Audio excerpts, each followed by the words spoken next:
السلام علیکم بچوں، آپ لوگوں نے اپنا کام مکمل کر لیا ہوگا۔ اچھا، آپ لوگ ساتھ ساتھ جو آپ کو ہوم ورک میں کام بتایا گیا ہے وہ کرتے ہوئے چل رہے ہیں نا؟ شاباش، اچھے بچے ہیں۔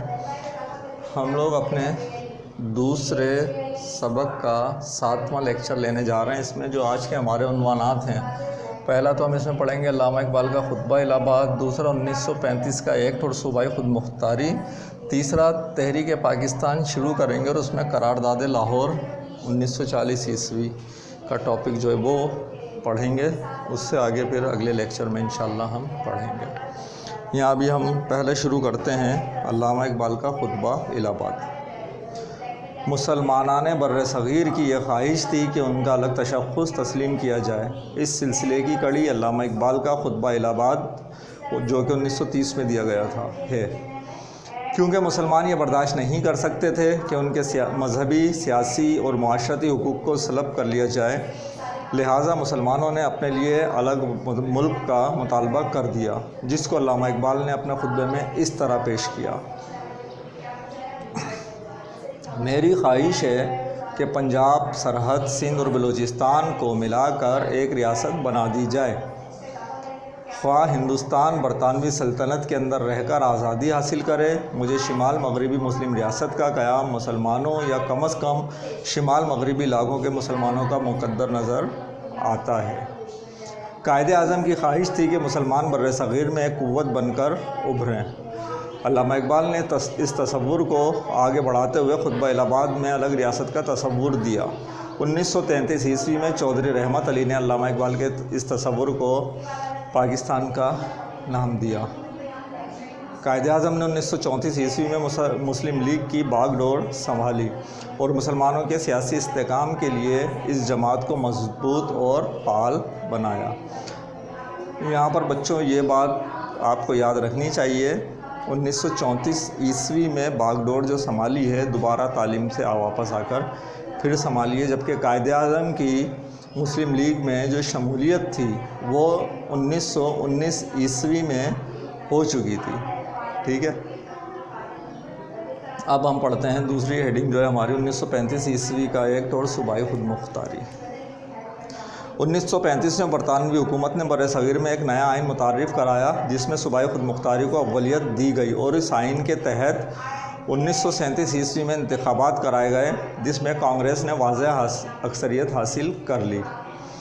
اکثریت حاصل کرنے کے بعد کانگریس نے مسلمانوں کے تشخص کے خاتمے کا پروگرام بنایا۔ بر صغیر میں 7 صوبوں میں نمایاں کامیابی حاصل کرنے کے غرور میں مسلم ثقافت مسخ کرنا شروع کر دی۔ ہندوؤں نے اس سلسلے میں مسلمانوں کے مذہب پر پابندی لگانے کی کوششیں کیں، مسجدوں کے باہر شور و غل شروع کر دیا، مسلمانوں پر ملازمتوں کے دروازے بند کرائے، اسکولوں میں اردو کی جگہ ہندی رائج کرنے کی کوشش کی گئی، گاندھی کی مورتی کی پوجا کرنے پر زور دیا گیا، مسلمان بچوں کو ماتھے پر تلک لگانے کو کہا جانے لگا، وندے ماترم کا ترانہ گانے کے لیے مجبور کیا گیا جس میں مسلمانوں کے خلاف ابھارا گیا تھا۔ اس رویے کو دیکھتے ہوئے مسلمانوں میں الگ ملک کے مطالبے کی شدت اور بڑھ گئی۔ 1938 عیسوی میں محمد علی جناح پٹنہ اجلاس میں قائد اعظم کے خطاب سے نوازے گئے۔ 1939 عیسوی میں جب کانگریسی وزارتوں کا خاتمہ ہوا تو قائد اعظم نے مسلمانوں کو 22 دسمبر 1939 عیسوی کو یوم نجات منانے کا مشورہ دیا۔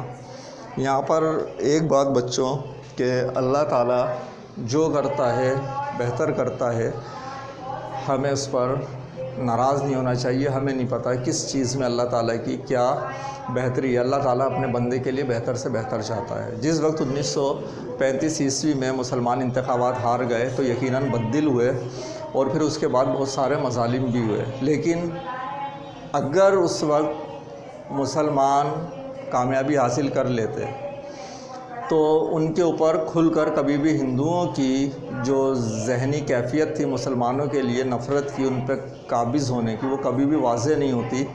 نتیجہ کیا نکلتا؟ مسلمانوں بہت سارے مسلمان، کیونکہ یہ جو کانگریس کامیاب ہوئی تھی اس میں صرف ہندوؤں کی وجہ سے نہیں، مسلمانوں کی وجہ سے بھی، کیونکہ اکثریت مسلمانوں کی یہ سمجھتی تھی کہ ہماری جو جماعت ہے وہ کانگریس ہے، کیونکہ کانگریس بہت پہلے بنی تھی، اس وقت اس میں ہندو اور مسلمان دونوں شامل تھے۔ یہ تو کانگریس یہاں پر ہندوستان کے لوگوں کی جماعت تھی، کس کے؟ حکومت برطانیہ کے اگینسٹ۔ تو اسی کو اپنی نمائندہ جماعت سمجھتے تھے۔ مسلمانوں نے بھی کیا کرا، ان کو ووٹ دیا، نتیجے میں مسلم لیگ کو ناکامی کا منہ دیکھنا پڑا تھا 1935 میں۔ لیکن 2 سال تو کانگریس کی وزارتیں ختم کرنے میں لگے ہیں، ہو گئی تھی، جبکہ اس سے پہلے ہی ان کی جو ذہنی وہ گندگی بول لیں یا ذہنی گراوٹ ہے، وہ ظاہر ہو گئی تھی۔ مسلمانوں پہ پابندیاں، وندے ماترم کا گانا، تلک لگا کر آنا، ہندی رائج کرنا۔ تو اب کیا ہوا، اب مسلمان خلاف ہوئے اور برطانیہ کے جانے سے پہلے ہی اس نتیجے پر پہنچ گئے کہ اگر برطانیہ کو یہاں سے جانا ہے آزادی دے کر، تو اسے مسلمانوں کو علیحدہ ریاست بنا کر دینی ہے اور ہندوستان کو علیحدہ، ورنہ کیا ہوتا، ایک ریاست ہوتی اور اس کے اوپر قابض کون ہوتے؟ ہندو۔ پھر جو حال ہوتا وہ جو آج انڈیا میں مسلمانوں کا حال ہے، وہی حال ہمارا بھی ہوتا۔ تو اللہ تعالیٰ جو کرتا ہے اس کی مصلحت وہی جانتا ہے۔ ٹھیک ہے، ہم اپنا اگلا ٹاپک پڑھتے ہیں۔ اگلا ٹاپک جو ہے ہمارا وہ ہے تحریک پاکستان۔ 1906 عیسوی میں مسلم لیگ کے قیام کے بعد سے ہی تحریک پاکستان جاری ہو گئی۔ یہ تحریک کئی نازک مراحل سے گزری، لیکن اس کو 1940 عیسوی کی قرارداد لاہور کے بعد نیا جوش و جذبہ اور ولولہ حاصل ہوا۔ قرارداد لاہور 1940 عیسوی۔ مارچ 1940 عیسوی میں مسلم لیگ کا سالانہ اجلاس منٹو پارک لاہور میں منعقد ہوا، جو کہ آج کل اقبال پارک کہلاتا ہے۔ اس اجلاس کی صدارت قائد اعظم نے کی۔ قائد اعظم نے اپنی تقریر میں کہا کہ ہندوؤں اور مسلمانوں کا مذہب الگ، ان کی طرز معاشرت الگ، رسم و رواج الگ، ان کا ادب الگ، نہ وہ آپس میں شادی بیاہ کر سکتے ہیں، نہ اکٹھا کھانا کھا سکتے ہیں۔ سچ تو یہ ہے کہ ہندو مسلمان دونوں الگ الگ تہذیبوں سے تعلق رکھتے ہیں، جن میں خیالات اور تصورات کے لحاظ سے بڑا اختلاف پایا جاتا ہے۔ ان دونوں قوموں کو، جن میں ایک کی تعداد زیادہ ہے اور دوسرے کی کم، ایک گاڑی میں جوتنا، یعنی ان کی ایک مشترکہ مملکت قائم کرنا سرے سے غلط ہے۔ اس کا نتیجہ یہ ہوگا کہ بددلی اور بے اطمینانی پھیلے گی، آپس میں جھگڑے ایسا طول پکڑیں گے کہ آخرکار یہ حکومت ہی مٹ جائے گی۔ قائد اعظم کی تقریر کے بعد 23 مارچ کو بنگال کے وزیر اعلیٰ مولوی فضل الحق نے وہ اہم قرارداد پیش کی جو قرارداد پاکستان کے نام سے یاد کی جاتی ہے۔ اس قرارداد میں یہ مطالبہ کیا گیا کہ ہندوستان کے شمال مغربی اور شمال مشرقی علاقوں میں جہاں مسلمانوں کی اکثریت ہے، وہاں اس طرح کی مسلم مملکتیں قائم کی جائیں جو خود مختار اور آزاد ہوں۔ ان علاقوں کی اقلیتوں کے لیے آئین میں معین اور مؤثر تحفظات کا بندوبست کیا جائے۔ اسی طرح ہندوستان کے دوسرے حصوں میں بھی جہاں مسلمان اقلیت میں ہیں، ان سے مشورے سے معین اور مؤثر طریقے پر ان کے حقوق کے تحفظ کا مناسب انتظام کیا جائے۔ یعنی کہ یہ ضروری نہیں ہے کہ وہاں پر آپ اکثریت میں ہوں، مسلمان اکثریت میں ہیں تو بھی، ہندو اکثریت میں ہیں تو بھی، جس علاقے میں اقلیت رہتی ہے، کیا آپ اقلیتوں کا تحفظ اور ان کے مذہب کا تقدس اور احترام برقرار نہیں رکھیں گے؟ اس کے لیے تحفظات پیش کیے قائد اعظم صاحب نے اور مولانا محمد علی جوہر۔ اس قرارداد سے ہندو سراسیمہ ہو گئے، سراسیمہ سہم گئے، اور انہوں نے انگریزوں سے مطالبہ کیا کہ مسلمانوں کے مطالبے کو نامنظور کر دیا جائے، لیکن مسلمان قائد اعظم کی قیادت اور رہنمائی میں متحد ہو چکے تھے اور وہ اپنے اعلیٰ مقصد کے لیے ہر قسم کی قربانیاں دینے کو تیار تھے۔ قرارداد لاہور ہی دراصل پاکستان کی اصل بنیاد بنی۔ یہ جو قرارداد ہے، اس قرارداد کو ہندوؤں نے طنز میں، جس وقت یہ قرارداد پاس ہو گئی ہے، طنز میں اس کو قرارداد پاکستان کہنا شروع کر دیا۔ کس چیز کے؟ قرارداد لاہور کے بجائے، جبکہ اس کا نام پہلے کیا؟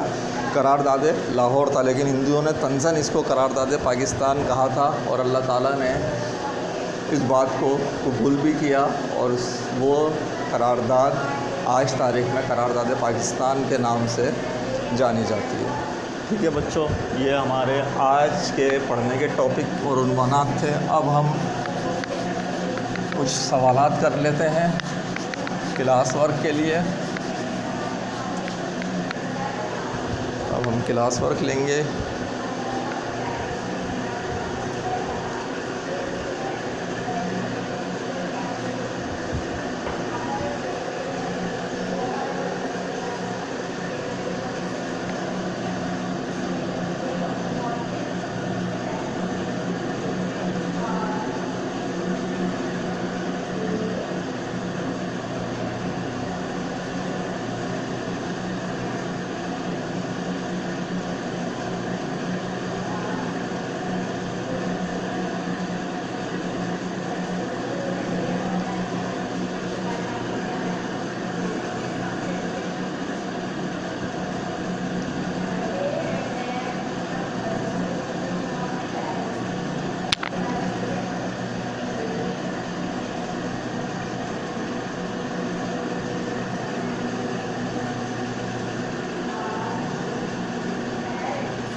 پنجاب اور خیبر پختونخوا سے معاشرتی برائیوں کو مٹانے کے لیے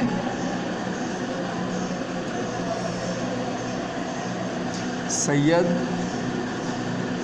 احمد شہید کی جدوجہد بیان کیجیے.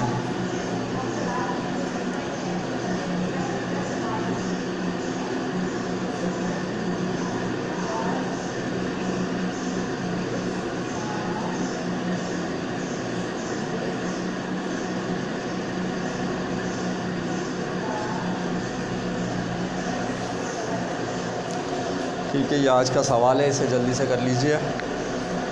کر لیا بچوں؟ اچھا، ایک چیز اور آپ لوگوں نے ویسے تو دیکھ لی ہوگی، لیکن میں پھر بھی بتا دیتا ہوں کہ آپ کے پاس یہ جو ڈاکومنٹس کا آپشن موجود ہے، جہاں پر جا کر آپ یہ اپنے سبق کا پیج نمبر دیکھتے ہیں، وہاں پر ہر سبق کے نوٹس بھی موجود ہیں. اور وہاں اگر موجود نہیں ہوں گے تو آپ کا جو واٹس ایپ نمبر ہے اس کے اوپر ضرور آپ کو وہ نوٹس بھیج دیے گئے ہوں گے. ان کو آپ ضرور دیکھ لیا کریں. اس کے اندر یہاں پر تو ہم کچھ مختصر سے سوالات کرا پاتے ہیں کلاس میں، ٹھیک ہے، لیکن اس میں دیگر سوالات بھی موجود ہیں اور ان دیگر سوالات سے متعلق مٹیریل بھی بہت زیادہ تفصیل میں موجود ہے. آپ اس کو ضرور اسٹڈی کر لیا کیجیے. یہ آپ کا، اگر آپ ہوم ورک کے طور پر ایکسٹرا کتابوں کا مطالعہ کر رہے ہیں وہ بھی اچھی بات ہے. اس کے ساتھ اگر نہیں کر پا رہا یا مٹیریل موجود نہیں ہے، آپ اس مٹیریل سے استفادہ حاصل کر سکتے ہیں. ٹھیک ہے، اگلے لیکچر میں انشاءاللہ آپ سے ملاقات ہوتی ہے. اللہ حافظ.